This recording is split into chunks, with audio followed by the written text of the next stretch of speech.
Oke bro, kita lanjut dengan pertanyaan. Setelah jutaan tahun dan jutaan kehidupan, seseorang akan tercerahkan secara alami. Dan kita mungkin telah melewati jutaan tahun dan jutaan kehidupan, tapi mengapa kita belum juga tercerahkan? Dirimu tidak bisa bertanya mengapa. Dirimu bisa bertanya mengapa, hanya jika dirimu melakukan sesuatu. Jika alam yang melakukan sesuatu, maka dirimu tidak bisa bertanya mengapa. Itu sepenuhnya tergantung pada alam. Dan alam tidak bertanggung jawab. Ia tidak akan menjawabmu. Ia benar-benar diam.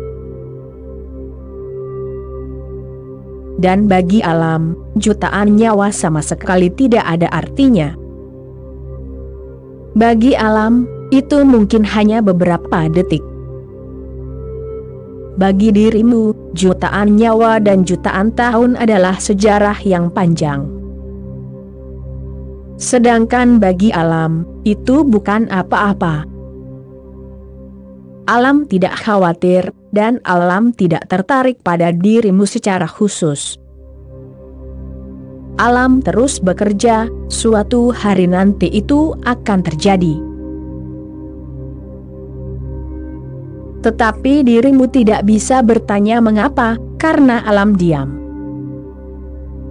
Jika dirimu khawatir, mengapa hal itu belum terjadi, maka dirimu harus melakukan sesuatu.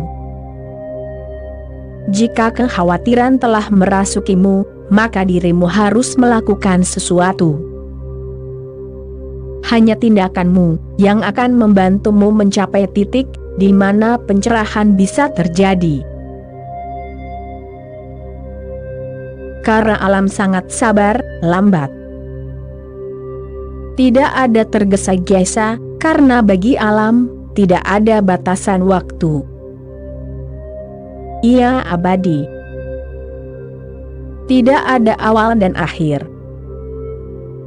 Namun manusia telah mencapai suatu titik, ia telah menjadi sadar, ia telah mulai bertanya. Pohon tidak pernah bertanya, bahkan pohon Bodhi, tempat Buddha memperoleh pencerahan. Pohon tidak akan pernah bertanya, mengapa aku belum memperoleh pencerahan? Karena aku juga telah ada selama jutaan tahun, seperti halnya dirimu, Gautam. Mengapa? Pohon tidak akan pernah bertanya. Pohon sepenuhnya alami. Pertanyaan membuat manusia menjadi tidak alami. Ketidakalamiaan telah merasuki dirimu. Dirimu telah mulai mempertanyakan mengapa hal itu belum terjadi. Pertanyaan ini bagus, karena bisa menuntunmu ke momen yang menentukan, di mana dirimu bisa mulai bekerja pada diri sendiri. Dan manusia tidak bisa menyerahkannya pada alam, karena manusia telah menjadi sadar. Sekarang dirimu tidak bisa menyerahkannya pada alam. Itulah sebabnya manusia telah menciptakan agama. Tidak ada hewan yang memiliki agama. Tidak perlu, mereka tidak bertanya, mereka tidak terburu-buru. Di alam, semuanya tidak tergesa-gesa, bergerak sangat lambat, seolah-olah tidak bergerak sama sekali. Terus-menerus mengulang pola yang sama, mengulang lingkaran yang sama tanpa henti. Manusia telah menjadi sadar. Manusia telah menjadi sadar akan waktu, dan saat dirimu menjadi sadar akan waktu, dirimu terlempar keluar dari keabadian. Saat itulah dirimu terburu-buru. Jadi, seiring dengan semakin berkembangnya kesadaran manusia, ia semakin terburu-buru, ia menjadi semakin sadar akan waktu.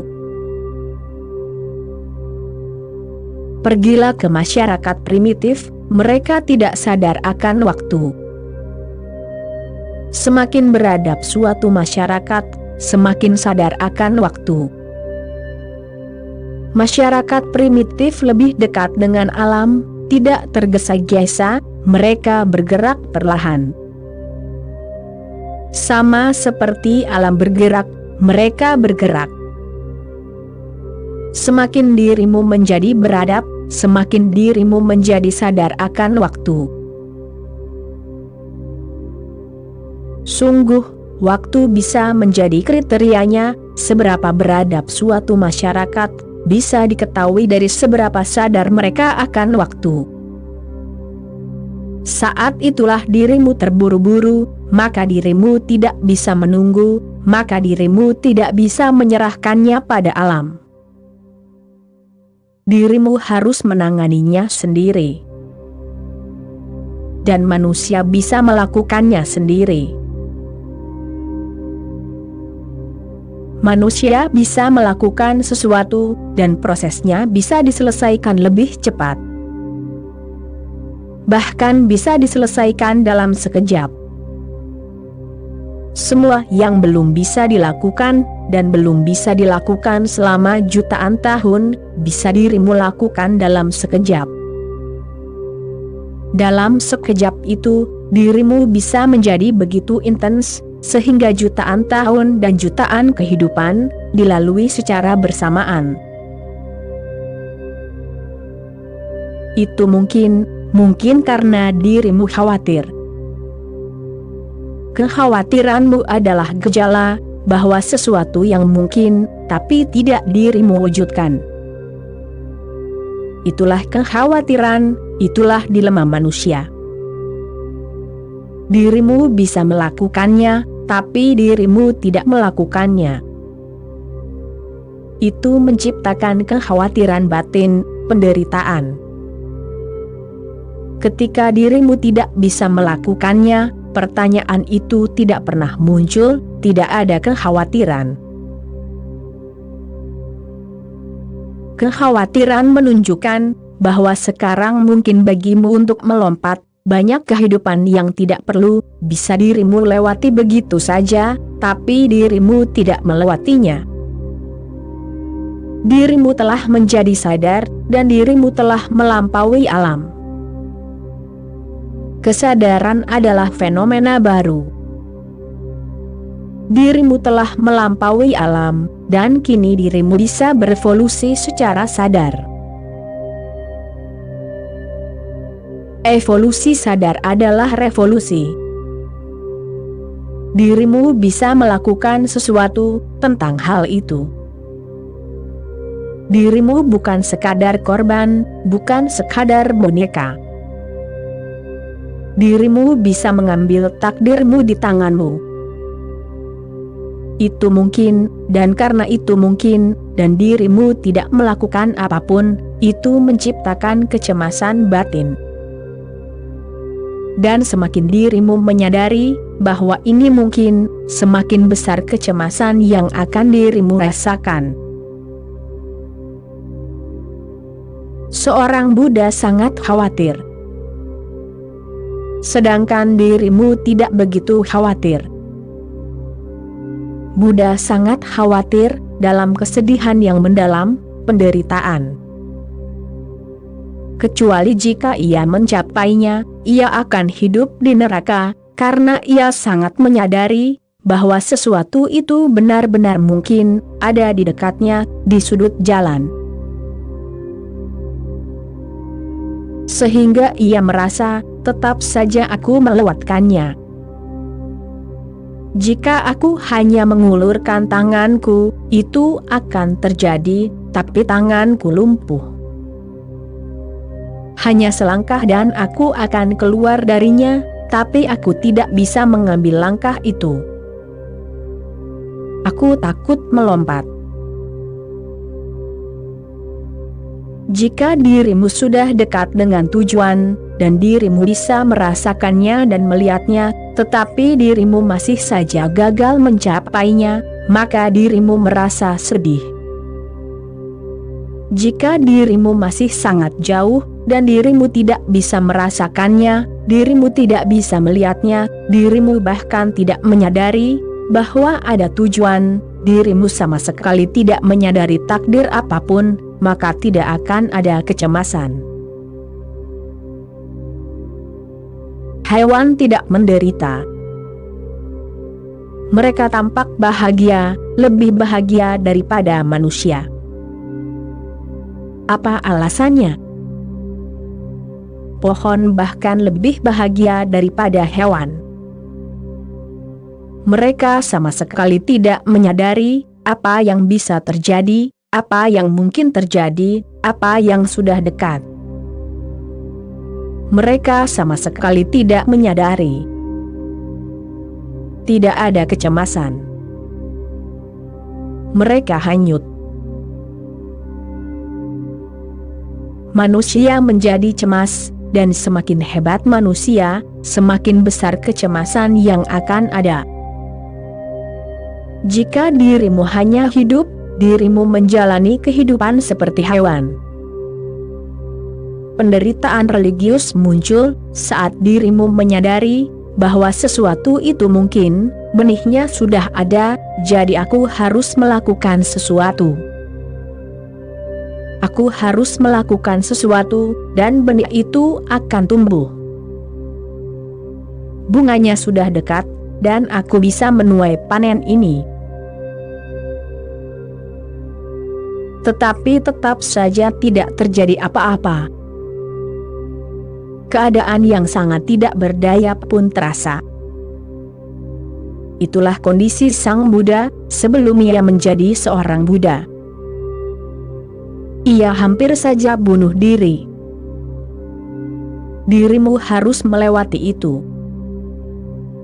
Dan dirimu tidak bisa membiarkannya begitu saja. Dirimu harus melakukan sesuatu terhadapnya, dan dirimu bisa melakukannya. Dan tujuannya tidak terlalu jauh. Jadi janganlah tertekan jika dirimu merasa cemas. Jika dirimu merasakan kesedihan yang sangat tegang di dalam dirimu, penderitaan, kepedihan, janganlah merasa tertekan karenanya, itu pertanda baik. Itu menunjukkan bahwa dirimu menjadi semakin sadar akan apa yang mungkin terjadi. Dan sekarang, dirimu tidak akan pernah merasa tenang, kecuali hal itu menjadi kenyataan. Manusia tidak bisa menyerahkannya pada alam, karena manusia telah menjadi sadar. Hanya sebagian kecil dari keberadaannya yang sadar, tetapi itu mengubah segalanya. Dan kecuali seluruh keberadaanmu menjadi sadar, dirimu tidak bisa mengetahui lagi kebahagiaan sederhana dari hewan atau pohon. Hanya ada satu cara untuk mengetahuinya sekarang, yaitu dengan menjadi semakin waspada, semakin sadar, dan semakin perhatian. Dirimu tidak bisa mundur. Tidak ada proses untuk kembali, tidak seorang pun bisa kembali. Dirimu bisa tetap berada di tempatmu berada, dan menderita, atau dirimu harus maju dan melampaui penderitaan. Dirimu tidak bisa kembali. Ketidaksadaran total itu membahagiakan, kesadaran total itu membahagiakan, dan dirimu berada di antara keduanya. Sebagian dari dirimu telah menjadi sadar, dan sebagian besar dari dirimu masih tidak sadar. Dirimu terbagi. Dirimu telah menjadi dua, dirimu bukan satu. Integrasi itu hilang.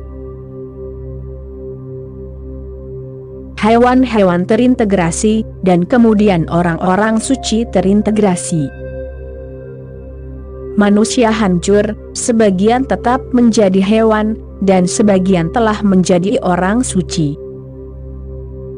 Ada pergumulan, konflik, dan apapun yang dirimu lakukan, tidak akan pernah bisa dirimu lakukan dengan satu hati. Jadi ada dua cara. Yang pertama adalah menipu diri sendiri, yaitu kembali menjadi sama sekali tidak sadar.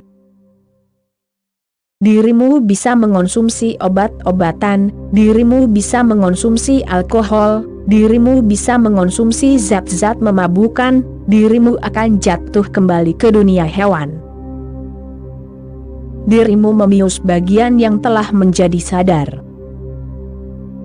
Dirimu menjadi tidak sadar sama sekali. Namun ini adalah tipuan sementara, dirimu akan kembali sadar. Efek zat kimia akan hilang dan kesadaranmu akan menjadi sadar lagi. Bagian yang telah dirimu tekan secara paksa, dengan alkohol atau obat-obatan atau sesuatu yang lain, akan kembali sadar, dan kemudian dirimu akan merasakan lebih banyak penderitaan, karena dengan begitu, dirimu bisa membandingkan. Dirimu akan merasakan lebih banyak penderitaan. Dirimu bisa terus membius diri sendiri. Ada banyak metode, tidak hanya kimia. Ada metode keagamaan. Dirimu bisa menggunakan japa, mantra. Dirimu bisa melafalkannya, dan menciptakan efek yang memabukkan. Dirimu bisa melakukan banyak hal, yang bisa membuatmu tidak sadarkan diri lagi. Tetapi itu hanya sementara, dirimu harus keluar, dan dirimu akan keluar dengan penderitaan yang lebih dalam, karena dengan begitu, dirimu akan bisa membandingkan. Jika dalam ketidaksadaran, hal ini mungkin, apa yang mungkin terjadi dalam kesadaran penuh? Dirimu akan menjadi lebih haus akan hal itu, dirimu akan merasa lebih kelaparan. Ingat satu hal, totalitas adalah kebahagiaan. Jika dirimu tidak sadar sama sekali, maka itu juga kebahagiaan, tetapi dirimu tidak menyadarinya. Hewan bahagia, tetapi mereka tidak menyadari kebahagiaan mereka. Jadi itu sia-sia. Sama seperti ketika dirimu tidur, dirimu bahagia, dan setiap kali dirimu terjaga, dirimu tidak bahagia. Totalitas adalah kebahagiaan. Dirimu juga bisa memiliki kesadaran total. Maka akan ada kebahagiaan, dan dirimu akan menyadarinya sepenuhnya. Ini dimungkinkan melalui sadhana, melalui metode, melalui praktik teknik yang meningkatkan kesadaranmu. Dirimu tidak tercerahkan, karena dirimu belum melakukan apapun untuk itu. Tetapi dirimu telah menyadari bahwa dirimu tidak tercerahkan. Ini telah dilakukan oleh alam, dalam jutaan tahun, alam telah membuatmu sadar. Dirimu mungkin tidak menyadari fakta bahwa manusia telah berhenti tumbuh sejauh menyangkut tubuh. Kita memiliki kerangka yang berusia jutaan tahun, tetapi tidak ada perubahan yang terlihat. Kerangka itu mirip dengan kerangka kita. Jadi selama jutaan tahun, tidak ada pertumbuhan dalam tubuh, tubuh tetap sama. Bahkan otak tidak tumbuh, tubuh tetap sama. Sejauh menyangkut tubuh, evolusi telah melakukan apapun yang bisa dilakukan. Dalam arti tertentu, manusia sekarang bertanggung jawab atas pertumbuhannya sendiri. Dan pertumbuhan itu tidak akan bersifat fisik, pertumbuhan itu akan bersifat spiritual. Kerangka seorang Buddha dan kerangkamu pada dasarnya tidak berbeda, tetapi dirimu dan Buddha benar-benar berbeda. Evolusi bekerja secara horizontal, metode, teknik, agama, semuanya bekerja secara vertikal.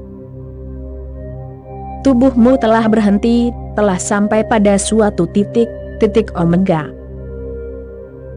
Sekarang tidak ada lagi pertumbuhan untuknya.